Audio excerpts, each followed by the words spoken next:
Hi everyone. So yeah, my name's Harry. I work at Lal Art Advisory. I'm not sure if you've met Fanny Lakoubay yet, but we work together in advising artists, collectors, corporations, and startups in the NFT space. I'm delighted to be with you guys today and to talk a bit more about the crypto art critique.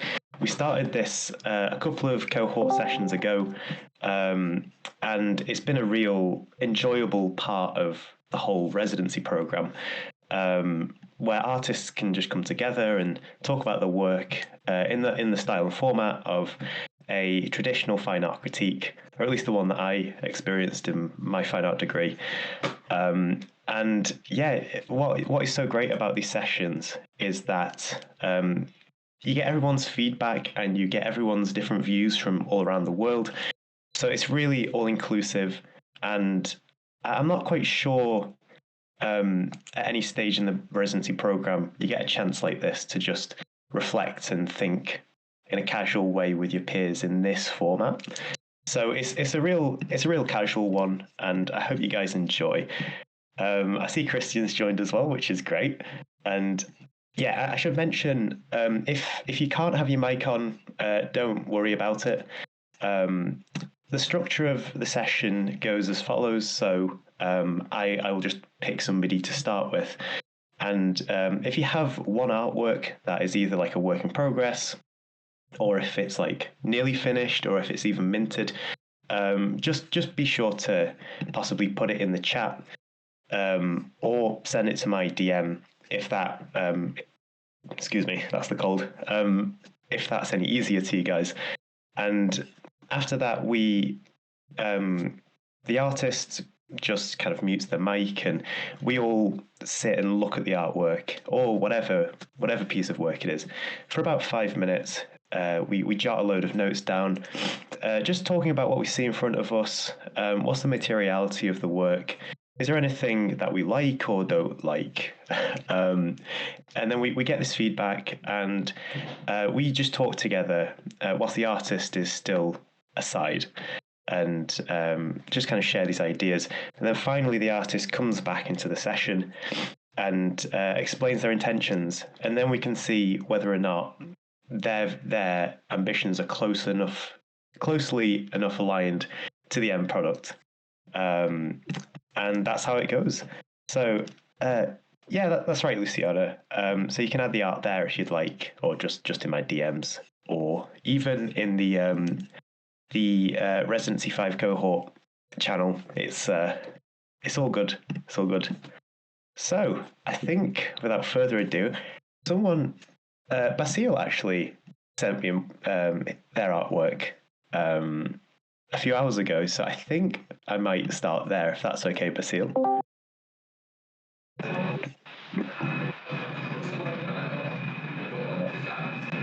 All right, so lovely. Okay, so I'll just get this up on my screen and I'll start sharing, and then I'll just elaborate a little bit further.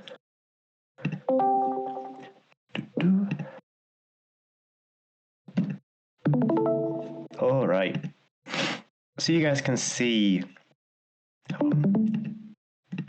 Can you guys see my window? Okay. Yes. Lovely. Yes. Thank you.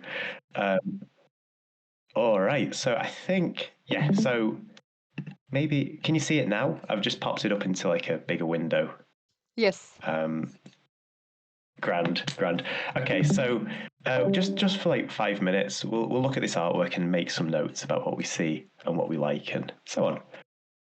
Okay. 5 minutes starting now.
Okay, guys, I might slice that by a cheeky minute, but does anyone have any initial thoughts on this one?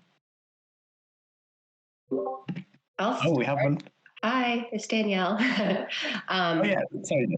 I found it totally mesmerizing how it just like keeps changing and shifting. I feel like I was going into a bit of a trance state, which was very cool. I just it's kind of amazing how it seems to never repeat its form. I thought that was really fantastic. Yes, totally. I feel the same way. And Una has put glow, compositionally dynamic and exciting, love the movement and textures, grow, the description provided. The second paragraph invites me into the piece further with the second piece, wonder. What's the relationship between the art and its context? How does this situate itself with the rest of your works within the world of abstract expressionism? And I personally eke at the abstract expressionism because of its sexist history. Yes. Fair point.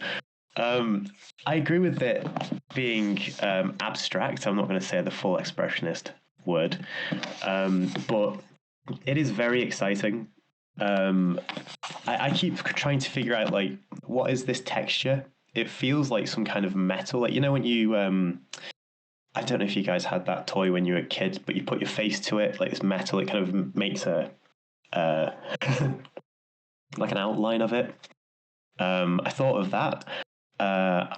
This work kind of reminds me of the art of the Blender artist called John Norlander. So I'll just put that in the chat. There's kind of we saw this trend like a couple of years ago, like artists making hyper realistic animations of like blowing up balloons to massive extents, and it's hyper real. This art reminds me of this. And then I kind of think they almost look like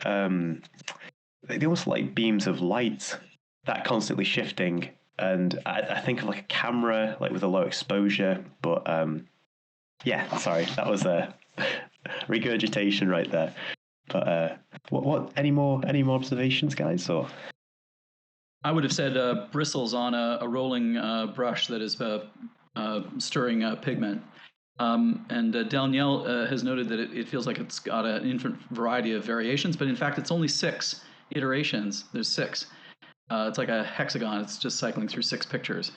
And the lighting changes on it as well, I think. The disposition of the shadows alternates between the light source alternates between being at the top of the image and then being at the right side of the image. So that's an unusual feature of its presentation, that change in the disposition of the shadows. Pretty dynamic.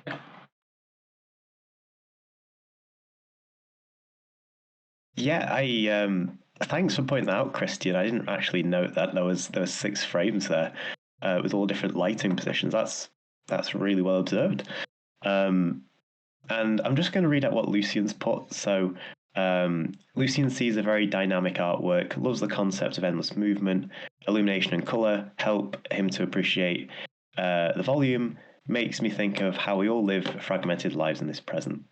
Okay, so we're getting some literal and some very nuanced figurative expressions from this work. So I'm curious to know what Basile was trying to convey. If Basile wants to type or talk, it's all good.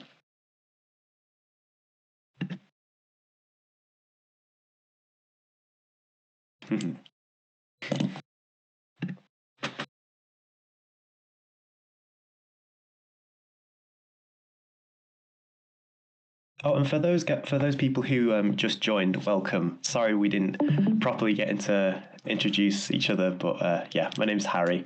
And just while Basile is typing his thoughts, I work at Art Advisory with Fanny Lakoubay. It's an NFT advisory, and we've been doing this for a couple of years. I've been doing this cohort. VerticalCrypto Art Critique for the past few cohorts, and it's really fun, as I hope you guys have just experienced. But let's see. may I ask how often? Thank you for doing this. How often do you do it? So we have another 3 coming up, if I'm not mistaken, Boya, on my calendar. Yes. So Yes, exactly. so there's a lot more time to delve into each other's work. Yeah. And Basil, I'm looking at this, and one thing that comes up for me, or that I'm wondering about, is it's floating within the yellow canvas or yellow field. Yeah, I actually didn't know what I didn't know whose work it was that was up here when I walked in. It took me a minute to walk in, to get in. And the thing that I'm thinking about is how different it would be if he was occupying the whole frame versus floating in within that space. That's one thing that I was reflecting. Kind of So a bit closer. Oh, okay. So I'll read out Basil's lovely text. So this piece took a really long time to develop. Basil started working on its concept back in August and was thinking, is Twitter and Instagram the best place to experience art?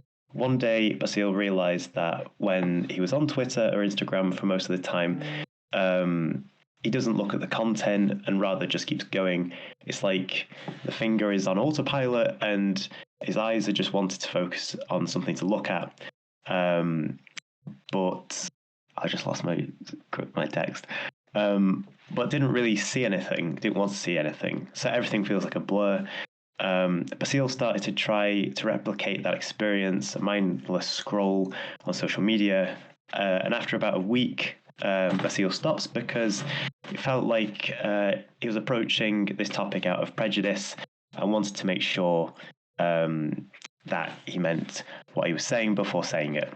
It also occurred to Basil that if using the platform like this, then someone somewhere might just be doing the same, and his work will be part of the blurred feed as they scroll away. And over the period of several months, Basil dropped it and went back to it. Has several conversations with friends to see if they have this feeling as well. Ironically, there's some randomness in generating the geometry that Basil was pointing out at some point, whilst not even looking at it really and just running the code over and over again. Then in January, Basil decided that he wants to commit to it and finish.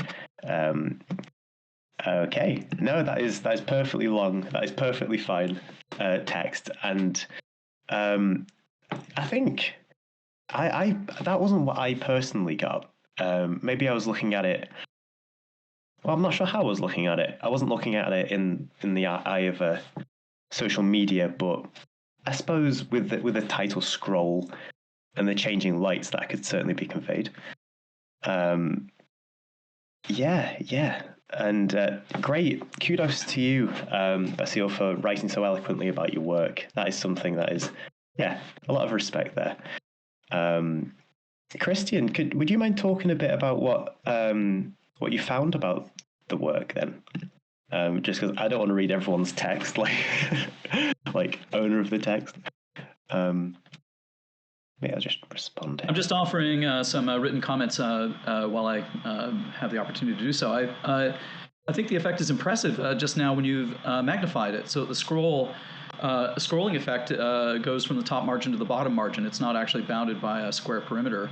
That, I think, is even more impressively communicating the feeling of the blurring effect of spooling through the images. I think that's an impressive feature of it, and might benefit from being magnified. And of course, I like the fact that Danielle is convinced that it has more than 6 iterations. I actually started counting, of course, because I wanted to see if it was recycling itself through it, or if it was in fact generating it endlessly. Mm. There was a generative dimension to it, that it was a cellular automaton or something that might actually come up with an unpredictable impression. And again, for this reason, it might be even more impressive with more than 6 iterations. If you can't count it, or if you lose track, then it's possible to forget that you're watching a GIF or a looped video. totally. I agree with you there. More iterations would feel more immersive.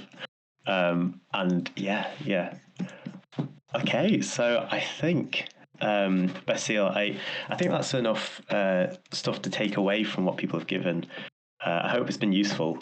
And yeah. So I think we should move on to our next artist. Does anyone want to volunteer, or I can pick at random? It's all good.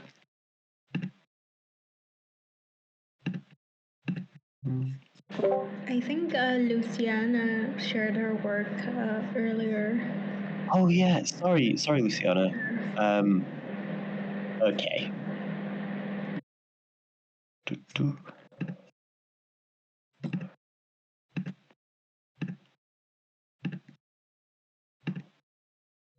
Okay, so Luciana's work, 5 minutes starting, and if it's all right with you, Luciana. And yes, you can either. You can be after Luciana.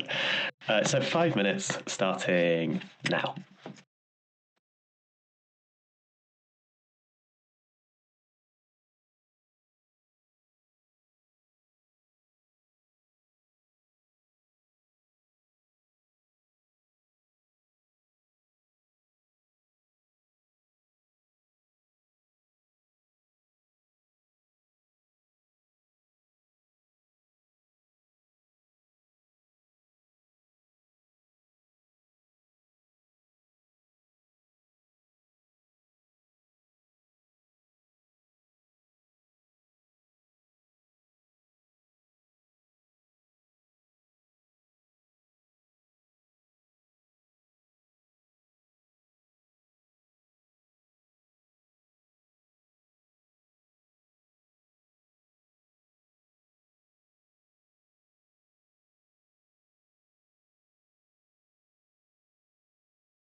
All right. So, what do people think of Luciana's work? As a former painting graduate, I dig this. That's what I'm going to say for now. But Luciana is super talented. I really love all the work I get to see on Twitter by her.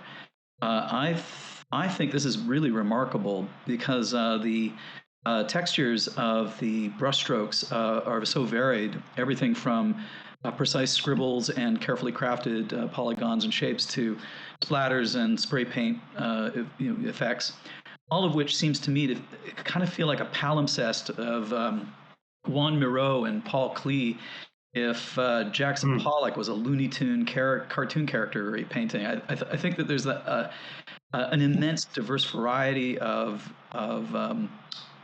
technical aptitudes in the brushwork, and at least channeling 2 or 3 different kinds of painting styles. All of it superimposed, and they all look coherent. Every single artwork that she's done evokes this kind of style, and they're all radically different, but uniquely her own mode of expression. It's very, very accomplished, and I should imagine that if it was actually painted and exhibited on the wall, it would be worth tens of thousands of dollars to a collector. I'm really very impressed by it. That is some high praise. Yeah, Thank fantastic. you so much. Thanks. So, just to agree with some of Christian's points here about it being very well made and the superimposed elements. A lot of this reminds me of, I just love this movement from like 6 years ago. It's called post-analog painting, which is kind of like a collective of artists at the whole in New York. But when I look at this, I think of things like frog tape and just stencils, removing things like this very fine vertical line here between bits. It shows lots and lots of layering and loads of different techniques. And it reminds me of the work of my tutors actually when I was at university and the stuff that they'd show me. Like I can respect the craft. It's very meticulous. Something like this is so Jackson-esque, but it's so well refined as well. So that's my 2 cents. Yeah, it's not just Jackson. It's like Juan Miro or Paul Klee. It's channeling 2 or 3 people and just superimposing them like as though they were acetate sheets placed one on top of the other until they become this confusing welter of color. The compositionally, it's also quite appealing, just because there's a great balance of dynamism around the thing. Even though it's a static image, it feels very kinetic, and it's undoubtedly a side effect of the splashiness and portrayal of the diverse variety of colors, positioned so harmoniously around the canvas. I don't know. I know how hard this must be to accomplish, and it looks effortless. I think it's quite fantastic. Does anyone else have any feedback? I have to say, I just, kind of echoing what Christian said and what others have said, I think there's such incredible, endless layers of texture to get lost in. But I think what speaks to me is this dichotomy between an incredible level of control and yet this feeling of giving in to a sense of chaos, as an observer. I think what also strikes me is this dimensionality and movement that extends from what feels like behind and beyond the canvas. But then there's this sense of entanglement that really defies the suggestion of linear layering or even superimposition. There's just so much interweaving between these textures that really, really is incredible. Yeah, I wanted that very spatial. It has a lot of depth. It's a kind of constellation to me. Just to add to, I won't repeat what was just said, but I agree with those comments. I'll just add that the depth, it really has a lot of depth with all those textures to me. I love the artists that were referenced by Christian. I totally.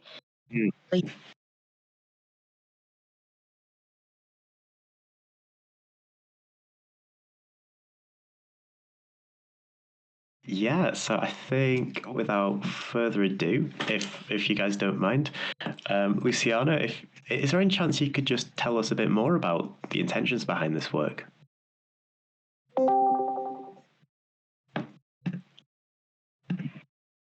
Hi. Yes, thank you so much for your feedback. I really appreciate that. Those artists that Christian mentioned are my favorites, so I dig that. Thank you. Regarding my intentions, I started working a few years ago. I lost my parents and started working on more psychological paintings in regarding the meaning. So I focus on psychological. Sorry, my English is not very good, but psychological behaviors like illness, madness, and death, and try to depict them as wonderful states or places, because I thought if we have to deal with that, uh, it should be it should be thought as something wonderful. At least to me, it makes sense to me to think about these moments as unique and wonderful. It's like a way to believe, because I'm not very religious, so I try to think that if we have to deal with something like that or illness or something that has mental problems, perhaps I want to imagine they live in this place, or I have to live in those places. I don't know if this has sense to you, but it has to me. No, absolutely. And thank you for sharing that with us. I think Eva actually caught on to that just before you explained the context around it. Well, I think that is very effective in what it sets out to achieve, and it's everything. It feels like everything. Like you're feeling everything in one moment, and that is quite beautiful and really hard to achieve. So thank you so much, Luciana. It's been really, really wonderful seeing this work. And does anyone else have any other feedback just for Luciana before we I would like to endorse Eva's comment about the evocation of mental illness. The manic energy of the painting, though I think is redemptive, it feels like Jackson Pollock, except without the alcohol abuse. More like Jackson Pollock as a Looney Tune cartoon character, right, splashing the canvas, and the joyfulness of that expressionism is embedded in the work. It seems to me, and I think it's because you got like Juan Moreau or Paul Klee, some really colorful and sprightly personalities, at play in the background. It's really wonderful. I just think Luciana's going to be great. She's got nothing to worry about.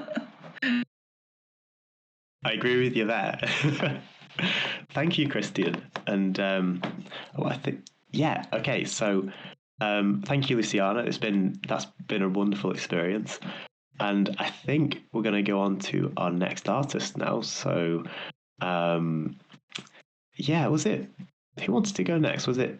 It was Eva. Eva called it. Okay, I'll just get your work up now, Eva. If I can find it.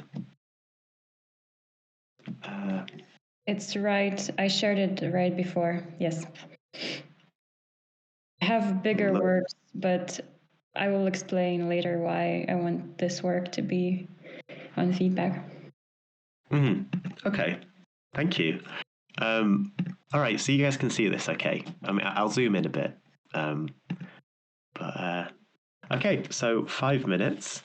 Eva's artwork starting now.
Okay. Oh, yeah. Okay. Yeah. No. There was no sound for that. Sorry. I should have checked the Discord chat. So, what do you guys think? I've made some notes because I'm a big fan of the Renaissance and Franco-Flemish era. So I'm all over this. But what do you guys think? I want to note that I went to Super Rare and looked at it there. And the title, vitriol, is an acronym for a Latin sentence reading Visita interiora terre rectificando invenie sul cultum lapidum, which, if I trust Google Translate, says something like, visit the interior of the world through correction, and you will find the secret jewel. I don't know how that will alter your reading of the work, but that is the caption to the painting. It's a little unreadable in that image, but I think that there's some semantic significance to that caption. It's probably attempting to direct our reading of the work. Thank you, Christian. Yeah, I was, I was really tempted to get my Google Translate up there, but thank you for sharing it. So I personally get the etcher Dore. I imagine I immediately think of like Dante's Inferno and the really dramatic etchings that were done. Really, really gorgeous, highly detailed. When I see this, I feel there's obviously a reminder of Memento Mori, right up top in the composition. This sword with the blood on it makes me think of Caravaggio's Judith beheading Holofernes, and even down to like the crack. It appears to be cracks, if you were to use rabbit skin glue mixed with oil pigment and you would paint it over time. I think it's just really deep into the study of this kind of painting. But yeah. What? Any other observations here, or?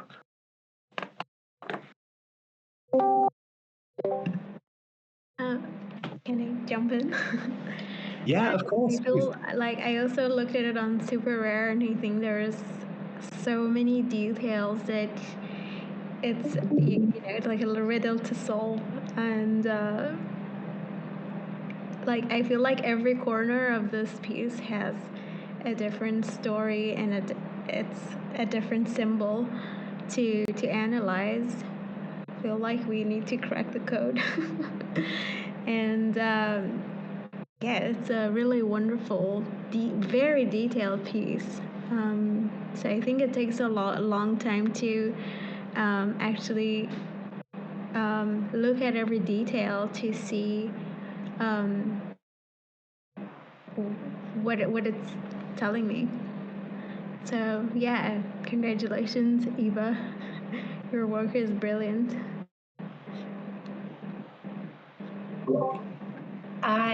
This is Danielle. I'd like to chime in. Yeah, I agree about the detail and the narrative and all the sort of like mystery within it. And it actually reminds me a lot of work by Remedios Varo, and also like Leonora Carrington.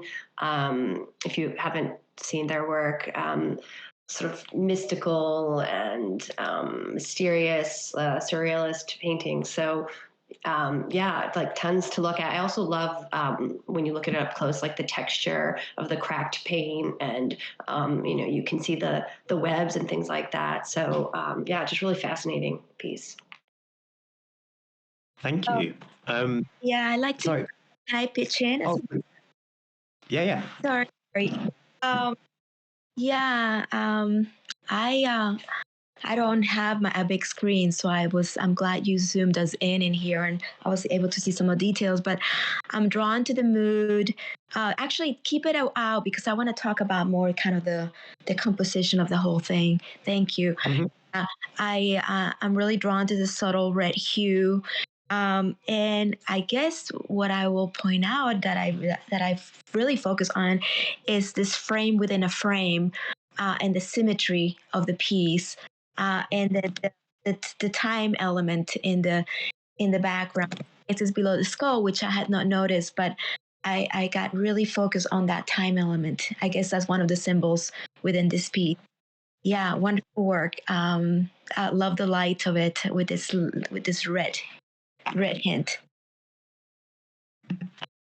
Yeah, I totally dig this. I just think of alizarin crimson. It's like very of its time. It's so good. I think Luciana's just blessed the feedback. Says it's a magnificent painting, perfect composition and techniques, and it reminds Luciana of the old master's painting, dark art, that really touches her. There's so much symbology here that we can spend a lot of time admiring and finding new layers, and it's all stunning. And red is not an easy color to manage, totally. And Christian, could you just explain what you just added so I don't recite everyone's text? Well, I think it was Martha who noted the symmetries and kind of trompe-l'oeil effects of the painting, evoking a room seen through an archway. And there's at least a couple of layers like that as we gaze out into some sort of hellish background. And the dragons at the top corner seem to mimic some of that symmetry. There's two of them. They seem to complement the demonic children at the bottom. There's planetary imagery near those dragons, whereas there's a terrestrial image near the children. The children are writing and painting in books, just as what I've perceived here as a kind of maternal artistic figure is writing in the book. These two kids are kind of emulating what their parental figure is doing.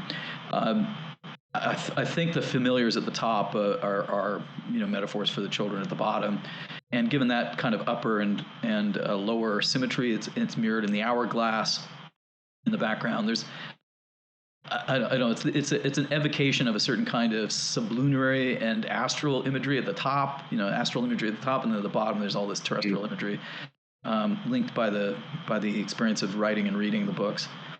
I don't know. It could be a metaphor for the actual act of painting this painting. Like I want to try to read more into it allegorically, that somehow Eva is the perhaps maternal figure there, painting or writing, while I don't know if she has two children, devilish children, or a nuisance, but have to be kept occupied. I think there seems to be something akin to that there, and I still haven't figured out how it might allude to the title, vitriol, the hatefulness of the word, but the acronym seems to suggest some inward, thoughtful, meditative, life of the mind. Thank you, Christian. And before we introduce Eva into explaining it all to us, Connie's just wrote.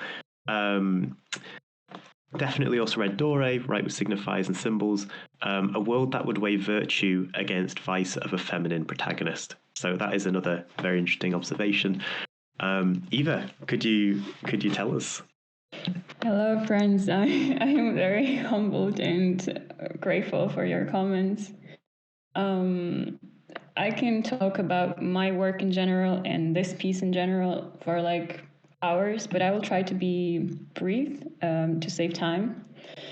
But basically, my entire work is about Temple of Knowledge, and these are angels of knowledge, because I believe that knowledge is the most important resource in our life.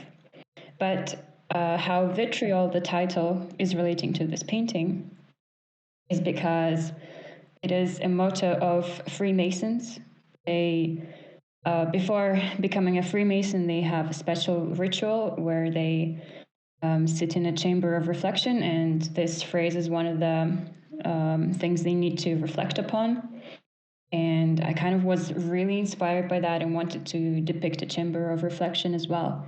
But I mean, I have to admit that in the very beginning, I was actually implying that all that is hell and fallen angels. But recently I realized that I might, and I already did, offend one religious individual because of the children. And so I rethinked my entire art like several months ago, and because all my angels are holding books, and because knowledge for me is very important. I decided to just inspire education with my work, but of course, I can't really change the aesthetic I chose. But I would say that one of the other meanings here is that this angel literally is located in hell, but he's not bothered by that. Like, hey, I would like to be like that, you know, to be not bothered by all the noise and all the madness, because you can see the fire in the window, and he's just calm and studying. And the children are also, they can kind of distract him, because one is like falling around and the other is studying, so doesn't pay attention to that. And the owl is it used to be a symbol of darkness because they are awake at night, so they were considered as evil creatures as well. But I'm just glad that nobody really here was kind of disturbed by anything, because I really am trying to be mindful about what I'm doing with my art. And I have actually Catholic collectors who never ever had any problem with my art, but right now I understand that even as I am religious and baptized, I have to maybe be more careful. So I wanted this work in particular because it has the most obvious kind of symbols of hell aesthetic. Yes, I finished. Thank you. Thank you, Eva. Yeah, I suppose I wouldn't have personally this kind of reaction. I'm just not religious, but it's been interesting exploring everyone's reaction to your work, and it's good to be mindful and working with subject matter and balancing it out for people to reflect on. And it's great to see. It's great to see this standard of work. Just like in the form of digital art, it really ups it another level, as with all the work that we've seen so far. So thank you very much. It's been a pleasure. So I think we should go on to our next artist. Does anyone want to volunteer, or I can do the pick? I pasted mine up in the chain if you want to, if you want me to go next. Yeah. Yes, you did. Sorry. It's okay. It was way up the scroll. No. No bother. Yeah, so I'll do yours first, and then we can go to Christian next, because I knew his mic just activated. It's like snap. Oh no, I don't need to go. I was merely noting that Danielle was probably next. You don't know. Oh, thank you. Oh, that's very kind of you. Okay, yeah, this one looks fascinating. Yeah, after me, I think it's C. Pedron, I think is next. Okay. All good. All right, so 5 minutes, starting, if I can just get it here, starting now.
Okay, so I tried to look at this kind of like with one eye closed, trying not to see the description. But what are your first impressions, guys? I have a few, but I don't want to jump in. There's only one for sale, and it's only 35 TES. Bargain. I want to say I really love this piece. At first glance, I would want to read the image as twins, and as just kind of this, just one of those vintage Polaroids. But the piercing gaze of these women would really dare me to turn away and to move on. I think what I was really drawn to was these. As I'm staring into their eyes, I'm starting to see these minute differences between them that would actually suggest unique temperaments, attitudes, outlooks. And, after a few minutes, I would be convinced that they're not twins at all. And there's a lot of emotional depth to each of these individuals. Funny, it's so funny because I was drawn to what I refer to as the expression of the eyes, which is really penetrating.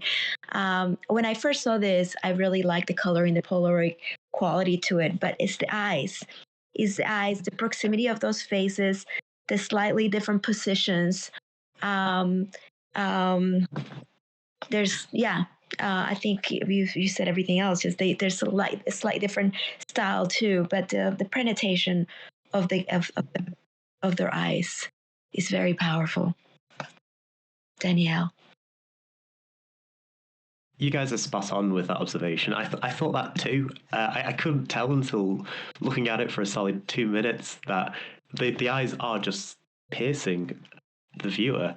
I thought what was interesting too was this Polaroid frame. It seems as though like the subject matter itself is like almost like a Rococan painting or something I'd see at my grandma's house. So it somehow feels kind of like it's like a fictional image, but that's kind of opposed with this very kind of real Polaroid. Well, I think it's Polaroid print on the outside. I just think that contrast, I don't know if it creeps me out or not, but it's very effective in whatever it's achieving. So yeah, we have some comments. I'm just gonna. Yeah, I've been looking at a lot of AI recently since we had some AI drops, and the more realistic the AI work is, the more it sits with you, I guess. And I feel like the more realistic it is, the more you can feel closer to it because you think they're actually a real model or person or real subject. And it just takes away the element of AI, and you can't really think, oh, so that's made by AI. And I think this is a really good work. Danielle, I love the Polaroid as well, and the border. Thank you, Thomas. Yeah, we all seem to agree on a handful of points. Like, I'm just reading Luciana's comments that her family used to take Polaroids in the 70s, and it's very similar color. I think the whole aspect of it being AI generated, and with what we've just conveyed with like what we take from it, these kind of very human emotions, there's a layer of kind of concern for what the subjects are viewing in us, and also just a kind of an atmosphere of creepiness to it, which I think really gels well. As Luciana puts, dark intentions, maybe planning a murder. Andres says that what draws me to this one is the lack of context of the two women. There are many mixed feelings watching it. And ABCD, I love the emphasis on the women's faces, sort of like telling us something without telling us something. Totally this. Teenage witchcraft. Interesting, Christian. So yeah, I think at this point we really ought to have Danielle come in and explain it to us because I'm intrigued. Thank you so much, everybody, for your thoughtful comments. So I started off my sort of artistic practice when I was a little kid with photography, and my first camera was a Polaroid. I was a kid in the 80s, and I studied photography in college, also did some, film and mixed media, but photography has always been the sort of thing closest to my heart. And then coming back to artwork, 20 years later, using AI, I just thought it was interesting to try to explore, making, quote, photographs through AI. So I have this series where I try to make artificial Polaroids, artificial daguerreotypes, artificial cyanotypes, all these different sort of photographic practices that happen throughout history. And with this one, I guess the headspace I was in. So my father passed away this summer, and I was home and going through all these old family photographs, many of which were Polaroids. Also, sort of somewhat coincidentally, my best friend from growing up, who I've known since I was 9, her father passed away the week after my dad's. She's a redhead, as is my other best friend from growing up. I have 2 redheaded best friends, which is kind of weird. And something about when I was working with the AI and this came up, a version sort of this direction came up, I was really drawn to this idea of these women who maybe it could be sisters, could be friends, could be lovers, but they, kind of look like twins. And yeah, just sort of playing with the weirdness of AI, like what's real, what's artificial. And to me, it's funny you guys picked up on like creepiness or dark intentions. I see that now as you say that. I didn't really come at it from that place, but I love that it can have that interpretation. For me, it was more about like nostalgia for a moment that didn't happen. And they're sort of wearing the clothes are sort of like from the 1950s, but like Polaroids are sort of like more of like a 70s 80s thing. Their faces and expressions, and like they could be from any time in art history in some weird way. I think Harry mentioned or somebody mentioned sort of like they could be like from a painting. So yeah, just playing with that. And I also I like how AI does weird sort of things, and some people fix those weird things. I prefer to keep them. I think the mark of the machine and the sort of quirks of it are interesting to me. Like, the Polaroid frame is not exactly even. It's like crooked at the top. And there's this little like dot at the bottom, like that to me read as like a push pin. I was always on my cork board growing up, putting, tacking up photographs and things like that. So I liked that little weird thing there. So yeah, I'm kind of rambling, but that was sort of all my thoughts as I went through and kept prompting and working and came up with this final image. Do you recall the prompt that you used, Danielle? Did you actually write it down? I'm just curious what the poetic sentence might be that would generate. Yeah, I don't know. I should start writing them down. Really, you have to write them down. It's funny because they're almost a lot certainly of going to be poetic or interesting sentences. A lot of times, what I get in the end is so far away from the original prompt, because then I'll start like doing different versions. You can do variation, or I'll take something and then you can blend another image with it. So I might have a prompt from that gave me one thing and a prompt that gave me another thing. So then I'd have to like track both of those prompts. So I haven't ever really kept track of that, but for sure, Polaroid was in there. I definitely wanted to create like a fake artificial Polaroid. I probably put in some of my favorite, portrait photographers, as prompts, and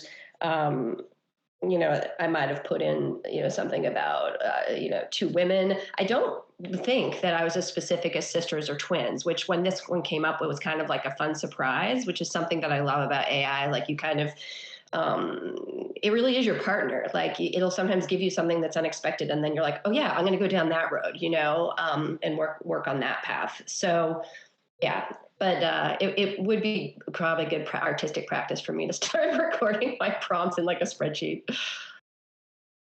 Yeah, I think so. Yeah, I think seeing them would be great. It really would be. I'm a poet, of course, so I'm very curious about what the poetic effect would be of a certain sentence or phraseology. And I think part of the creepiness of the image too is derived from the fact that their eyes are the same color as turquoise, an unusual green color, and they're all on the same horizon. I think that immediately, calls to mind the intimacy of the two people, just because their gaze is sitting on exactly the same horizon line. Anyway, this is really beautiful, and of course, all your experiments with the technology are great. This is only 35 tests, guys. That I love it. Christian is my salesman. Thank you, Christian. that's love too, Danielle. That their faces are completely lined up. They're yeah.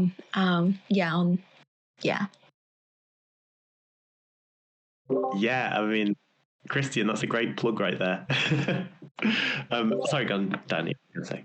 No, I just want to say I really appreciate all the thoughts, and it's so interesting to get a group of fellow artists looking at your work, because this whole thing, this direction that a couple of you mentioned about like sort of like a little bit of a dark side to this, or like is it a little bit creepy? Like now I'm totally seeing that, whereas before all I was sort of seeing in it was this sort of nostalgia and this place that I was coming from emotionally. So this is really helpful, and it's a reminder to always like talk to your artist friends about things and see what their reaction is.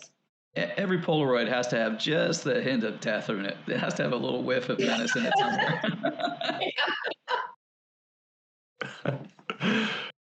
Yeah, well, thank you, Danielle. This has been really interesting. I'm actually intrigued.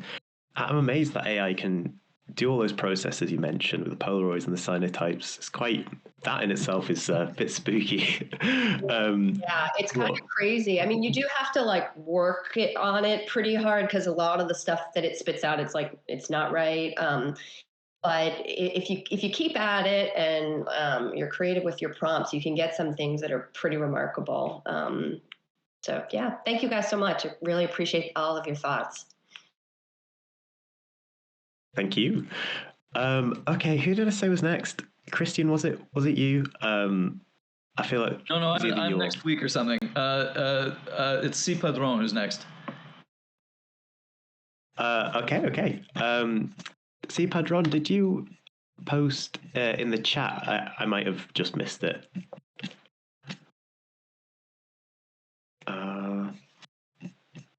Maybe I'll try and find it for a second. Yeah, she's got a great image of a chair with a woman in the midground. I want that I'm in there too, but if we don't have time for mine, it's week too. Yeah. No, I think we should. A video, so it's not showing up, but yeah. And I was mostly experimenting too to how to use Discord, because I'm learning. But yeah. No, thank you, Martha. So, I mean, a privilege, a luxury that we've got in this cohort is that we have more sessions. So 3 more where we can properly get into stuff. So if we don't get into yours today, you'll be at the top of the list for next week, and that goes for everyone else as well. But C Padron, yeah, I'm gonna open this image like so. Can you guys see this on my screen? Yes. Yes. Lovely. Okay, so without further ado, 5 minutes starting now.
Okay. This one is a mystery to me, and I'm curious to hear what you guys think, especially off the back of Danielle's work. Oh, well, should I jump in? Yeah, please. This is Lucian. No. Who's is this? Patron, right? Yeah. Yeah. And I'm not seeing the whole piece. I need to see the whole piece again. Part of it is getting cut out. I'm loving this still life photograph. It's very Latina. I'm seeing two a foreground and a background, two characters really drawn to the Virgin, of course, and then the lady in the background. I wonder if the lady's praying. I love the textures in all of this. The textures in the on the back of the chair, on the chair seat, the woman's dress. Also the coloring. The kind of greenish, kind of darker background, and then the brighter background with the yellow offsetting to the side. I'm very curious. And I read this kind of like a still life. The Virgin is so present in Latin American culture. It's just everywhere. So that icon, it's really striking. I'm wondering if it's so beautifully composed, just everything in it, that I want to know if you compose it or if you capture the composition.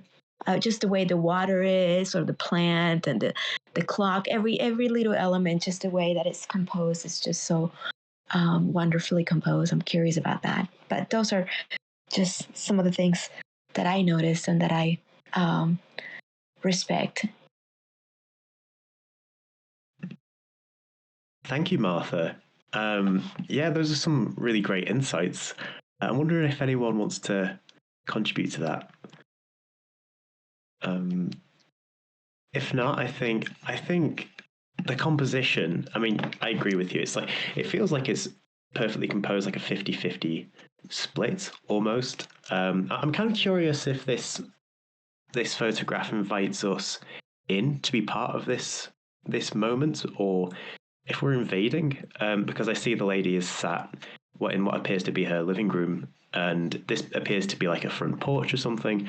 And I'm just wondering whether we're meant to be part of this or whether we are excluded from it. But yeah, just wondering.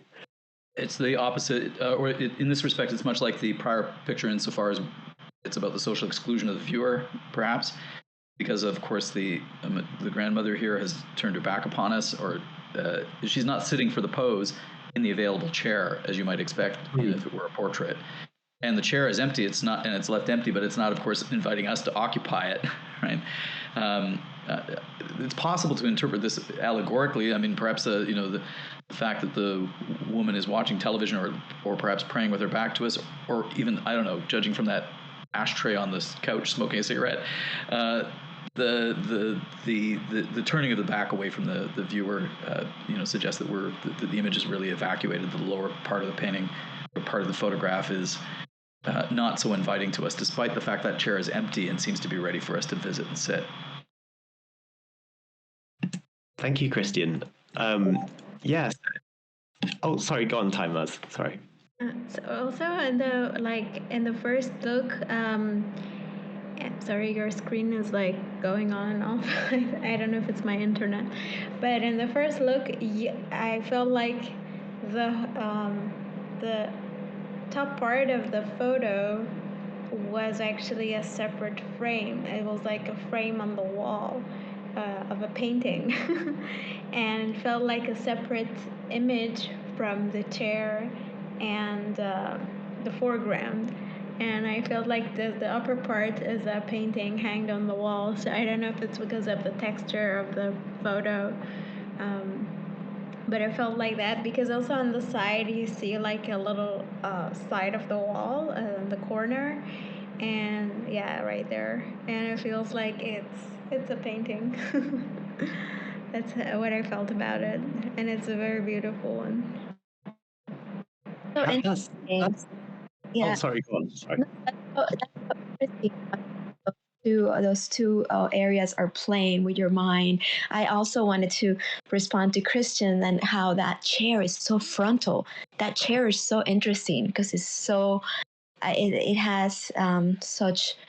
I mentioned two characters, the virgin and the woman, but really the chair is kind of the main character. Maybe there's really this play between all these inanimate objects and the woman in this reflective state. Sorry, I interrupted, Harry. Oh no. I was just going to agree with you. I also think this adds a third element of kind of like an illusion. Part of me thought for a brief second that it was perhaps another like an AI generated image, but I suppose that's that. I mean, if it is a real photograph, then that shows the level of detail. Claudia takes real photographs, apparently. Okay, good to know. Good to know. I have one to just chime in. I love how the different patterns in it all sort of align or don't align. So like you've got the tile floor and the couch cushion and her shirt, all sort of these different blue patterns. And then at the top of the image, you have that green curtain, the sort of green, whatever's happening on the TV, and then the flowers, and those all kind of tied together in the same color scheme. I find all those details and patterns really compelling and add a lot to what's going on in the picture. I love this. Yeah, 100%. I think this. Claudia has just provided a statement, so I'm just going to read it out. There are things that have never changed their essence, even if physical mutations forced by time are perceived. Isolation required me to carefully observe instants of my life, of my surroundings, of my city that I never saw while I inhabited them, that remained invisible after the continuous and accelerated pace of surviving in the midst of chaos. That I never conceived of them, their space within my memory, and their necessary visual narrative. Before and after, everything represents what I now conceive as sacred: the corners, the rituals, the domestic traditions, the ephemeral silhouettes, the silences and their compasses, the frequent rooms, the repository of memories. That's beautiful. And very, now that I've read that statement, it is capturing something within a state of chaos and being mindful, I suppose, of just life around and very enjoyable. Does anyone have any other last comments for Claudia? I initially thought that the image suggested that the woman was refusing the view, but now there's a suggestion here that in fact she's unaware. The photograph is surreptitious. That changed the narrative a little bit too. That somehow the person is looking from an outside veranda into the interior of a dwelling. And it's now a kind of intrusion upon the woman's intimacy rather than the simple refusal of her photograph. But the Virgin is so present, and the Virgin is looking right at us. Yeah. Yeah, absolutely. Yeah, absolutely. With the handmaiden beside her, I mean that whole narrative is unusual. What's taking place on the tabletop there? Yeah. It does. This work does convey a sense of just fascination in all its sorts, and the title, the Sacred Hour. Now that you combine that with the Virgin, with the time that it was taken, and all these little nuances, it's really fascinating. And thank you, Claudia. Thank you for joining us. One more thing, Harry, that I'm seeing is that between the mother, the Virgin, and the dancer, the doll, there's like an angle. There's like a straight line going through them, and maybe even the clock up at the top. But those three characters are just perfect. angle line going down. It's a beautiful composition. Trying to find it.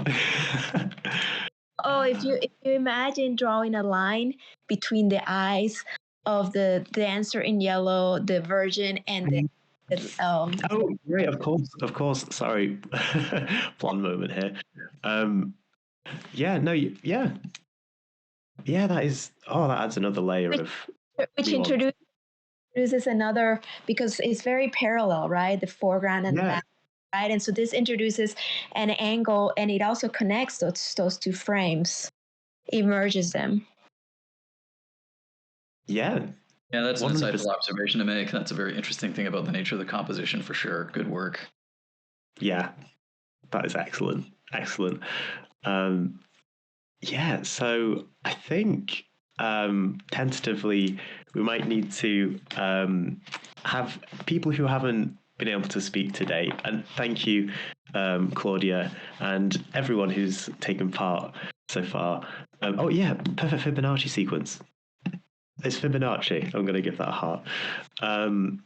Thank you for joining us. So next, I need to check when the next one is. I think it's next week.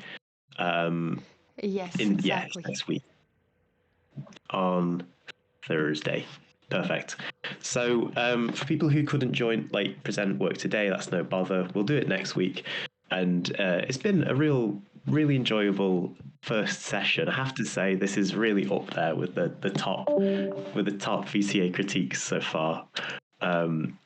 So yeah, you will have a nice rest of day, everyone.